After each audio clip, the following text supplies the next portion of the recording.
Saya hanya bisa mengingatkan untuk kalian saling melindungi.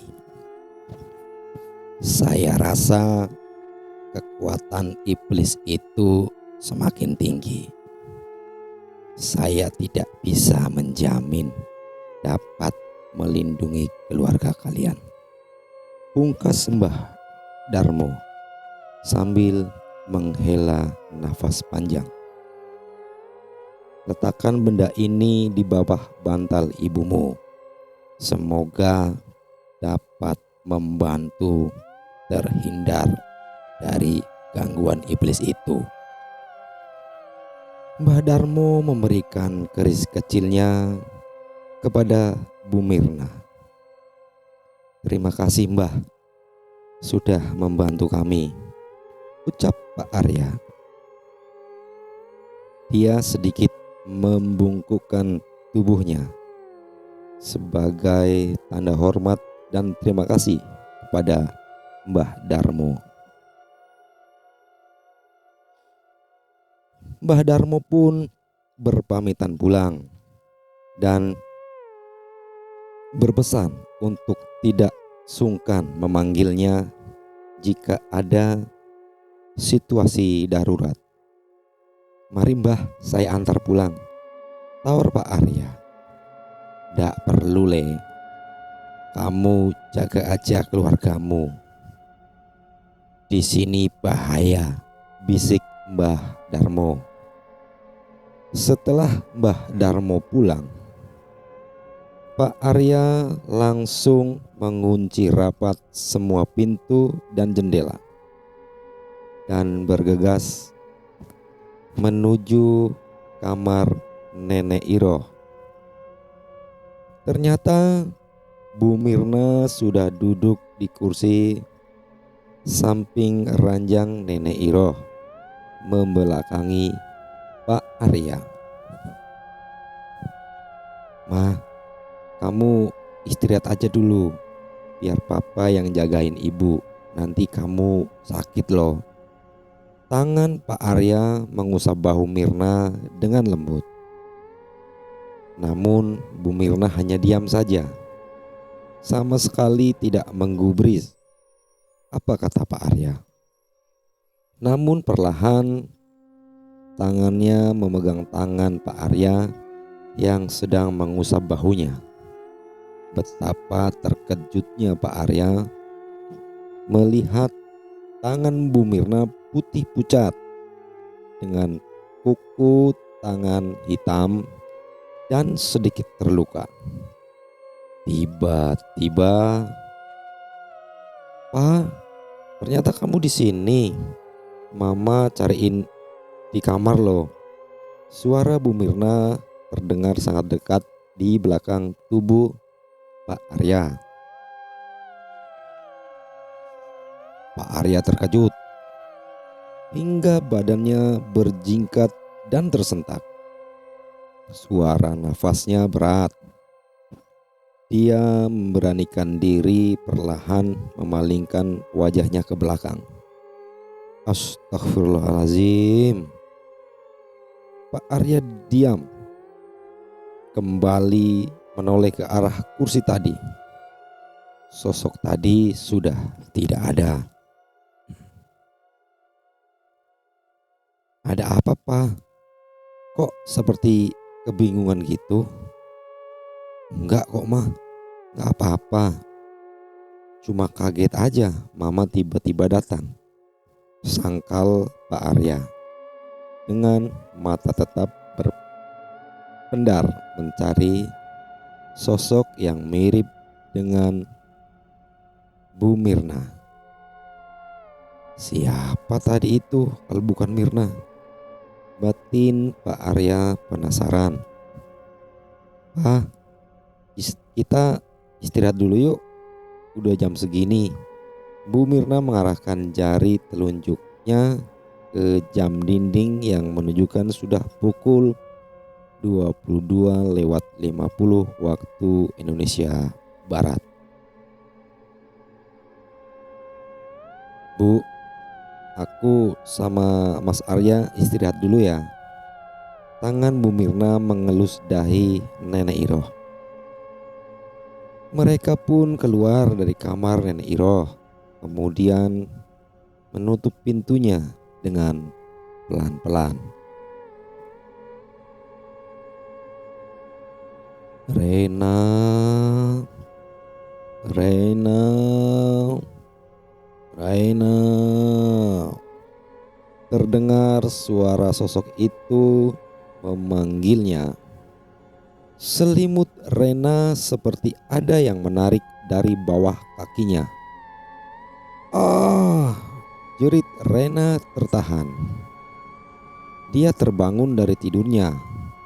Jantungnya berhenti seperti sudah tidak berfungsi. Dadanya sesak dan nafasnya terdengar pendek. Rena, sayup-sayup. Suara itu kembali terdengar.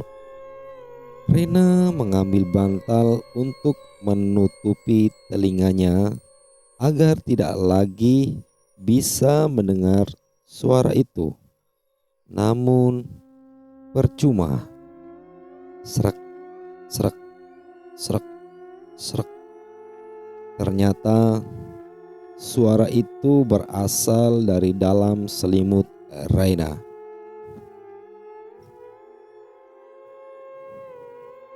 Rena terperanjat saat melihat selimut yang dia pakai terlihat bergelombang, seperti ada yang merangkak di dalamnya. Dek, dek, dek, dek, dek. Suara jantung Rena terdengar kencang. Nafasnya semakin tidak stabil. Dia perlahan membuka selimutnya dengan tangan gemetaran. Sesekali ia terlihat menelan ludahnya. Ya Tuhan, apalagi ini? Tangan Rena semakin kencang meremas selimutnya. Tiba-tiba sosok itu keluar dari dalam selimut. Tengah menatap tajam Rena. Kedua bola matanya menghitam. Mulutnya terbuka lebar. Jari-jari dengan kuku panjang itu mulai menggerayangi tubuh Rena.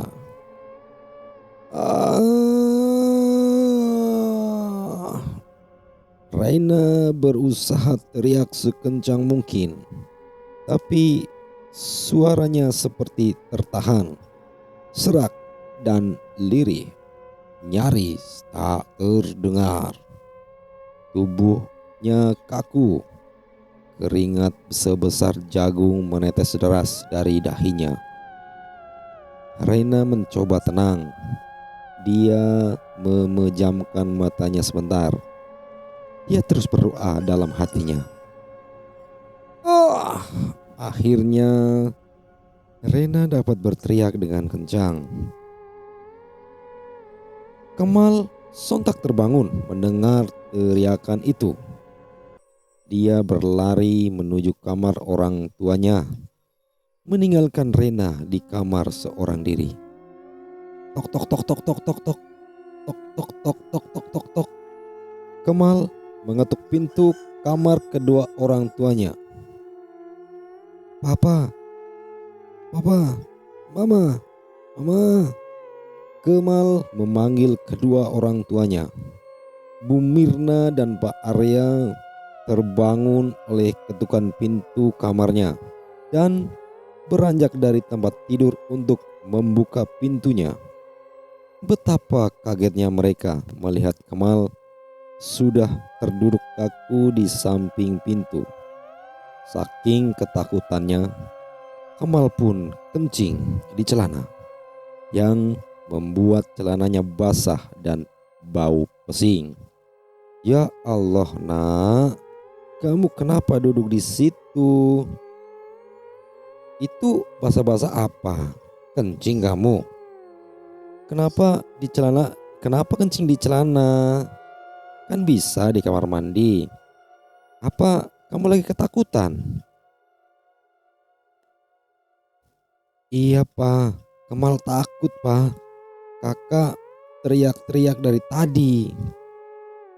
Kemal takut sama kakak pak. Bu Mirna dan Pak Arya pun saling menatap. Mereka terheran. Apalagi yang terjadi dengan Raina. Nak, ayo ganti bajunya.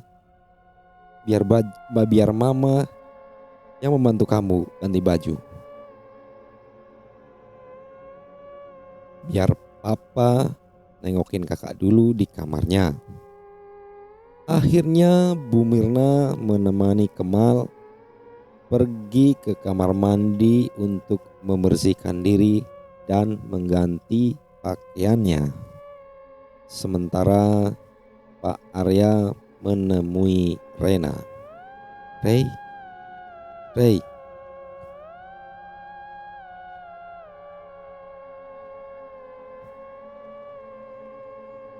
Cahaya masuk dari lampu luar menyoroti wajah imut Rena. Sosok itu pun hilang bagai angin.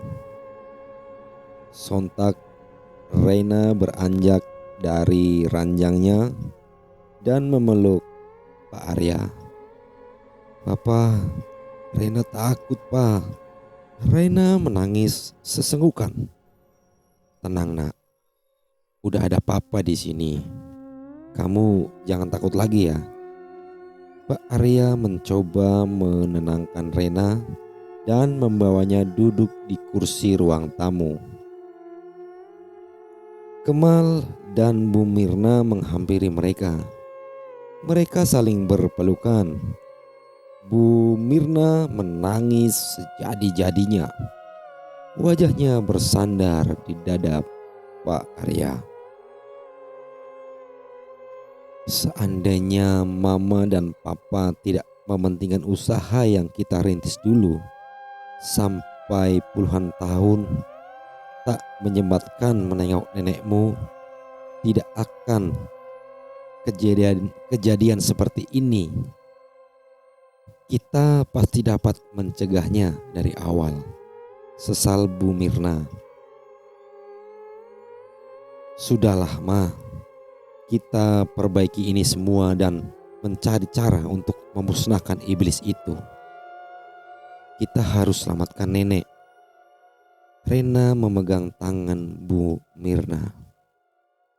Maafin Rena juga, karena Rena yang telah membuka papan penutup sumur itu. Rena juga sempat mengumpat dan meludahi sumur tua itu. Karena keteledoran Rena, keluarga kita jadi tidak tenang seperti ini, imbuh Rena. Mereka semua pun kaget mendengar pengakuan Rena. Tak menyangka ternyata Rena lah yang telah membuat iblis itu bangkit. Suasana menjadi hening.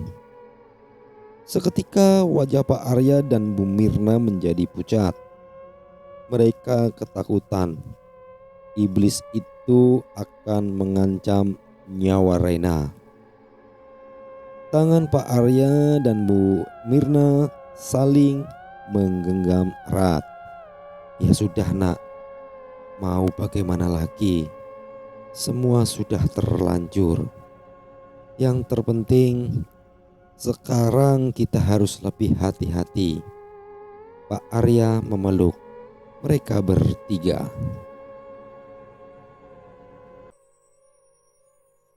Sinar matahari menembus masuk melewati sela-sela lubang jendela dan pintu, menandakan hari sudah pagi. Rena terbangun karena mencium aroma masakan yang begitu menggoda. Ia beranjak dari tempat tidurnya dan menuju ke dapur. Mama masak apa? Maaf ya Ma, Rena nggak bisa bantuin Mama, tutur Rena. Badannya mengelayut manja di pundak Bu Mirna. Iya nggak apa-apa. Ini tolong kamu anterin makanan buat nenek ya sayang. Oke Ma, sekalian mau dibawain minuman apa Ma? Teh anget atau air putih aja? Teh anget aja biar enteng badannya nenek. Rena segera membuatkan teh hangat untuk neneknya.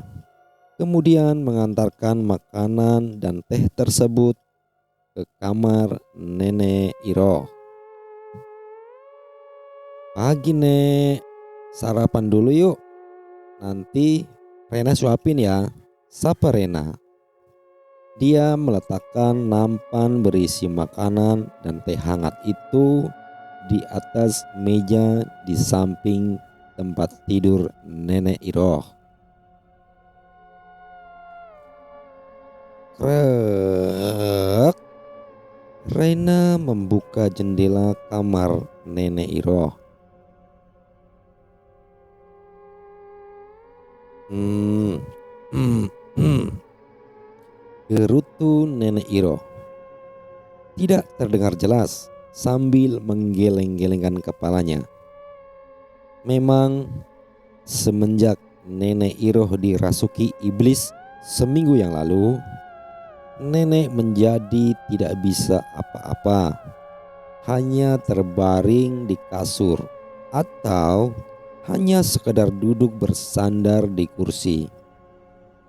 Tidak bisa berbicara dan beraktivitas seperti dahulu. Kenapa Nek? Rena menghampiri nenek berharap bisa mendengar suara nenek lebih jelas.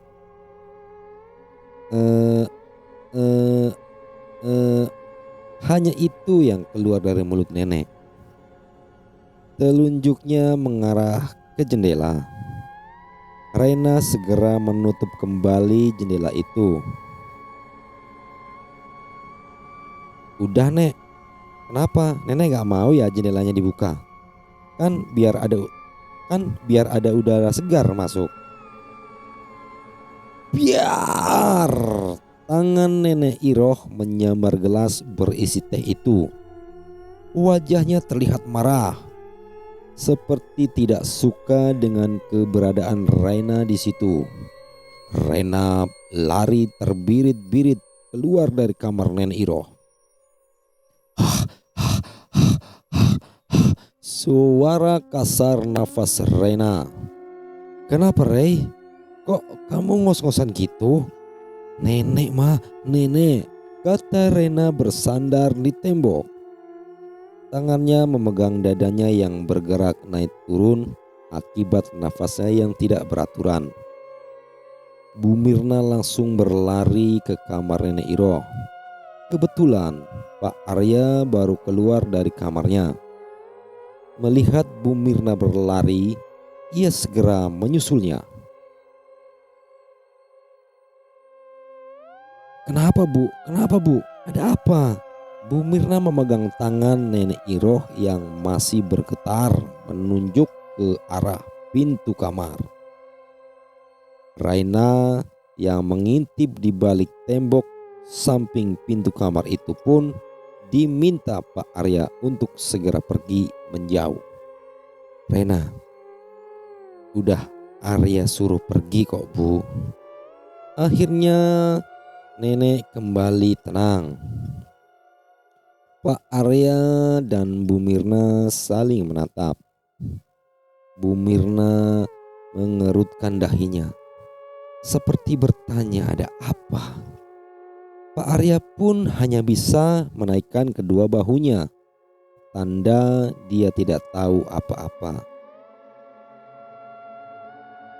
Sini Arya suapin ya Bu. Ibu harus makan biar lekas sehat, bujuk Pak Arya. Dia membantu nenek Iroh untuk duduk dan menyuapinya. Sementara Bu Mirna sibuk menyisir rambut putih Nenek Iroh dan menyanggulnya agar terlihat rapi. Kemal menghampiri Rena. Dia memeluk Rena. Sepertinya masih trauma dengan kejadian tadi malam.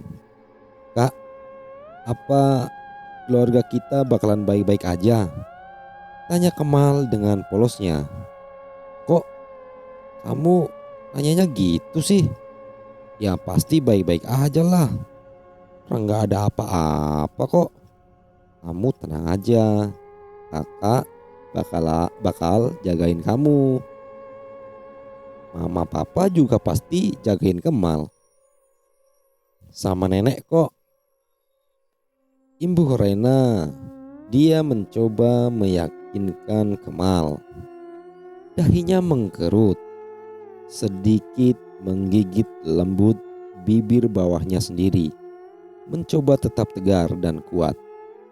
Padahal dirinya sendiri tidak yakin dengan apa yang dia katakan kepada Kemal tadi. Tiba-tiba Raina melepaskan pelukannya dari Kemal. Perlahan dia berjalan ke arah pohon samping rumah. Perasaan tadi ada orang di sini. Kok gak ada siapa-siapa ya? Batin Raina. Dia melihat sekitar, tidak ada siapa-siapa. "Nyari apa, Kak?" Enggak kok, bukan apa-apa. Masuk aja yuk," ajak Rena.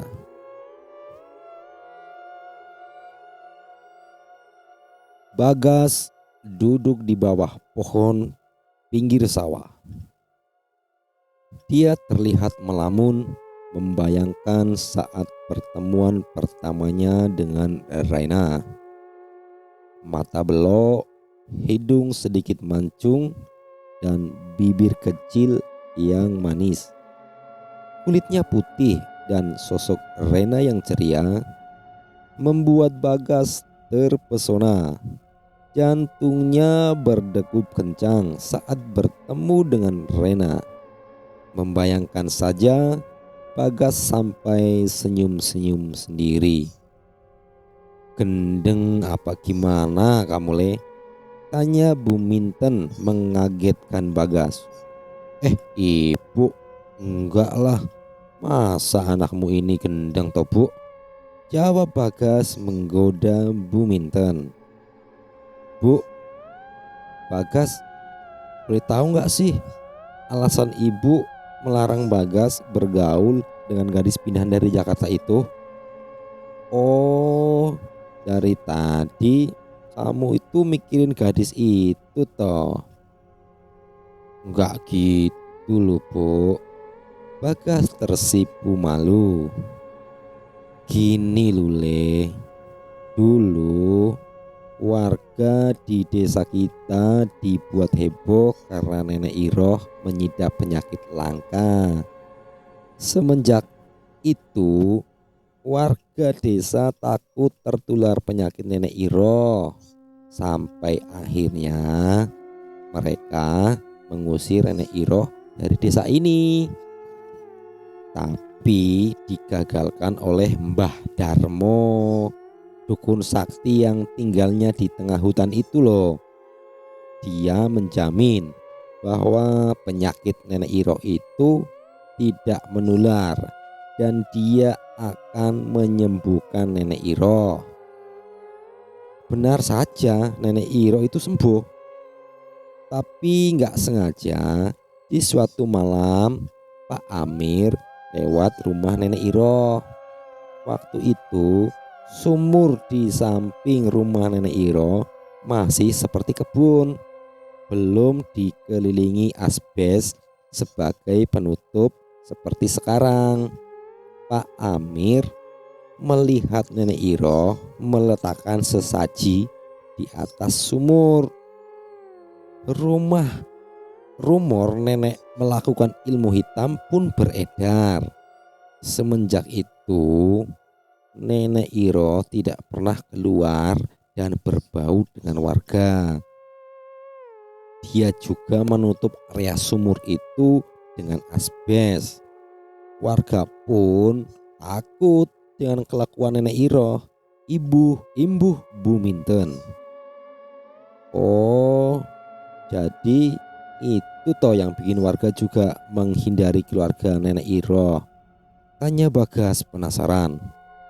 Ya iyalah Gas, secara Bu Mirna tiba-tiba menjadi pengusaha kaya raya sampai sibuk dan tidak ada waktu buat pulang kampung. Mungkin waktu itu Nenek Iro sakit, gak dapat tumbal. Nah sekarang keluargamu Mirna jadi bangkrut kan, makanya mereka pindah ke sini. Yakin aku mah, celetuk Buminten. Hus, ngawur ibu-iku. Kita belum tahu pasti, jadi ndak berhak menghakimi gitu. Iya sih, tapi kalau ibu mah cari aman aja daripada deket-deket mereka, nanti malah kena sial. Tapi kan ada Mbah Darmo Bu.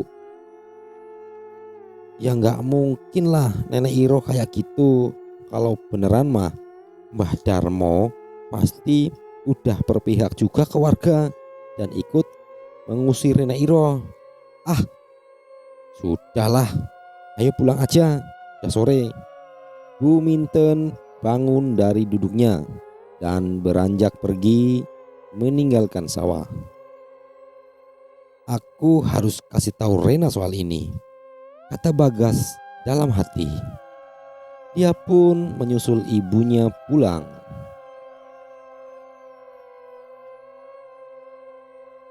Malam harinya, Bagas berencana ke rumah Rena. Dia bersiap-siap memakai jaket berwarna abu-abu untuk melindungi badannya dari angin malam. Tak lupa dia menyemprotkan parfum ke badannya. Mau kemana Le? Kok rapi gitu? Waduh, wangi tenan, tanya Buminten. Terlihat Buminten sedang menjahit baju pesanan pelanggannya. Oh, ini Bu, mau ke rumah Taufik. Biasa Bu, nanyain uang kas pemuda-pemudi, jawab Bagas gugup karena dia mencoba membohongi ibunya. Oh, tak kira mau ngajak jalan cewek. Hihihihi. Ya sudah, jangan malam-malam. Ibu takut loh di rumah sendiri. Cewek mana toh Bu? Nggak punya lah. Ya udah ya Bu, Bagas jalan dulu. Assalamualaikum. Bagas pun menyalakan motor pitungnya dan pergi menuju rumah Rena. Sepanjang jalan dia memikirkan bagaimana cara menjelaskan kepada Rena mengenai apa yang diceritakan Buminten tadi sore. Dia takut Rena tidak percaya dengannya. Sampai tak sadar, Bagas sudah sampai di depan rumah Rena. Lalu Bagas dengan segera mengambil sisir dari sakunya dan bercermin di spion motornya. Udah cakep, bismillah. Hela nafas Bagas menenangkan dirinya agar tetap terlihat kalem. Assalamualaikum. Tok tok tok tok. Waalaikumsalam. Pak Arya membukakan pintu, kemudian melihat dari ujung kaki sampai ujung rambut Bagas. Pak Arya merasa belum pernah bertemu dengan pemuda itu. Siapa ya? Perkenalkan Pak, nama saya Bagas, temennya Rena. Rena ada nggak Pak?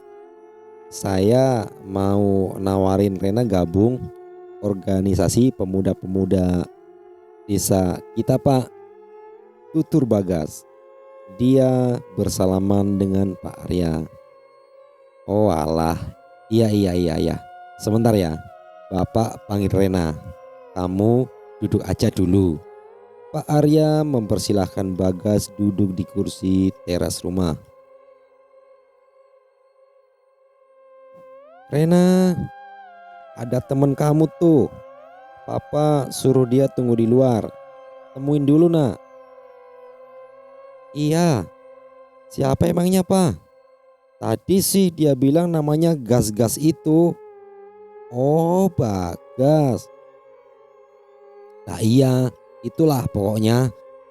Rena pun tersenyum dan merapikan rambut serta bajunya. Kemudian dia keluar rumah untuk menghampiri Bagas. Kamu Gas, tumben banget kesini. Ada apa? Ini aku ada buku organisasi pemuda-pemudi desa kita. Kamu baca-baca aja dulu. Kalau kamu minat, kamu boleh kok gabung di organisasi kita. Wah, beneran nih. Ah, aku nggak usah baca pun, aku juga tetap mau kok gabung. Hihi. Oke lah, nanti kabarin aja. Oh ya, aku boleh minta nomor HP kamu nggak? Biar aku lebih gampang ngabarin kamu. Sini HP kamu. Rena menulis nomornya di HP Bagas. Oke deh, makasih ya Rey. Rey, aku mau ngomong sesuatu, boleh nggak? Ya ngomong tinggal ngomong aja. Apa susahnya sih? Udah buruan. Kamu mau ngomong apa? Rena menatap mata Bagas dengan serius. Anu, soal nenekmu Rey. Jawab Bagas gugup. Dia menjadi salah tingkah karena Rena terus menatapnya. Oh, kenapa dengan nenek aku? Jadi gini Rey. Dulu ucap Bagas terhenti mendengar nenek Iroh meraung. Oh, oh, oh, oh. Maaf Bagas, sebaiknya kamu pulang aja dulu. Besok kita ketemu di gubuk sawah milik ibumu. Nenekku lagi gak enak badan. Takutnya dia keganggu. Jelas Rena. Oke Rey, gak apa-apa kok. Aku yang minta maaf karena kesininya kemalaman. Bagas melihat jam tangannya yang menunjukkan pukul 22:15 waktu Indonesia Barat. Aku pulang dulu ya Rey. Bye. Bagas melambaikan tangan kepada Rena. Rena membalas lambaian tangan Bagas dan bergegas segera masuk dan menutup pintu rumah. Ada apa Pak? Nenekmu Rey, nenekmu. Mana Pak? Pak Arya hanya bisa mengarahkan jari telunjuknya ke langit-langit ruang tamu. Raina kaget bukan main melihat nenek sudah berada di atas sana. Tangan dan kakinya merayap seperti laba-laba. Mulutnya menganga lebar. Terlihat seisi mulutnya berlumuran darah berwarna hitam. Sedangkan Bu Mirna menenangkan Kemal yang ketakutan di pojok ruang tamu. Suasana berubah menjadi mencekam. Nenek Iroh lompat dari atas langit-langit dan merangkak cepat mendekati Rena. Pak Arya yang melihat itu langsung menarik Rena ke dalam pelukannya. Hal itu membuat Nenek Iroh murka. Kursi dia hempaskan ke badan kekar Pak Arya yang melindungi Rena hanya dengan tatapan mata saja. Gubrak, gubrak, gubrak. Biar. Benda-benda lain pun tak luput dari pandangan Nenek Iroh. Ia lemparkan semua ke arah Pak Arya dan Rena. Aduh, keluh Rena yang merasa sakit di telapak tangannya karena terkena pecahan kaca. Rupanya Bu Mirna ingat dengan pesan Mbah Darmo. Ia segera meminta Kemal untuk tetap tenang. Nak, percaya sama mama ya. Nenek sayang sama Kemal. Jadi nenek gak akan nyakitin Kemal. Kemal hanya mengangguk dan kembali menundukkan kepala dan menutupi telinganya dengan kedua tangannya. Sementara Bu Mirna lari ke dalam kamar Nenek Iroh untuk mengambil keris kecil pemberian Mbah Darmo. Setelah itu tanpa pikir panjang Bu Mirna keluar dari kamar dan melemparkan keris itu ke badan Nenek Iroh. Seketika Nenek Iroh terbaring lemas di lantai. Bu, bu, bu, panggil Bu Mirna. Dia menepuk-nepuk pelan pipi Nenek Iroh. Tiba-tiba mata nenek terbelalak menatap langit-langit atap. Gerakan dadanya naik turun. Nafas nenek terdengar berat dan kasar. Mulutnya menganga seperti ingin berbicara sesuatu.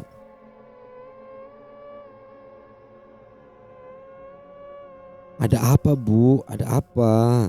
Pak Arya mengelus rambut Nenek Iroh dan mendongakkan kepalanya untuk menatap langit-langit. Pak Arya tak melihat apa-apa. Padahal di sisi lain, Nenek Iroh melihat wajah iblis itu tepat di atas wajahnya, namun tak terlihat oleh orang lain.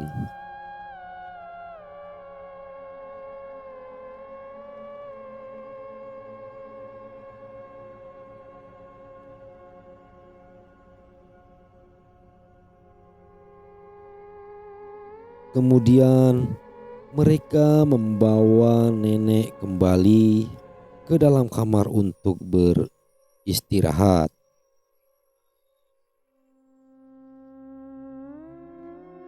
Pak, apa gak sebaiknya aja kita kalungkan keris ini di leher ibu, biar ibu selalu terjaga, usul Bu Mirna. Ya ada benernya sih mah. Apa sampai gak kepikiran. Rena ambil kain dan kalung Rena yang udah gak kepake ya mah. Rena segera ke kamarnya dan mencari barang itu. Aduh, aku taruh di mana sih? Kok bisa lupa gini? Rena membuka laci demi laci di kamar itu. Sampai dia membuka laci terakhir, dia menemukan foto Kusam yang terbagi menjadi dua. Kok aku kayak kenal ini? Siapa ya? Rena duduk di ujung ranjangnya dan terus mengingat siapa orang-orang di dalam foto itu. Ini aku kayak pernah lihat deh. Kalau nggak salah, ini nenek sama kakek waktu muda. Iya bener, ini nenek sama kakek, kata Rena. Dia memegang robekan foto sebelah kiri. Raina ingat bahwa dua orang di foto itu sama persis dengan dua orang yang dia lihat di foto Bu Mirna waktu Raina kecil dulu. Terus yang dua ini siapa? Raina melihat sobekan foto sebelah kanan. Tampak seorang laki-laki dan seorang perempuan. Kok ini kayak Badarmo? Badarmo bukan sih? Apa mata aku yang katarak?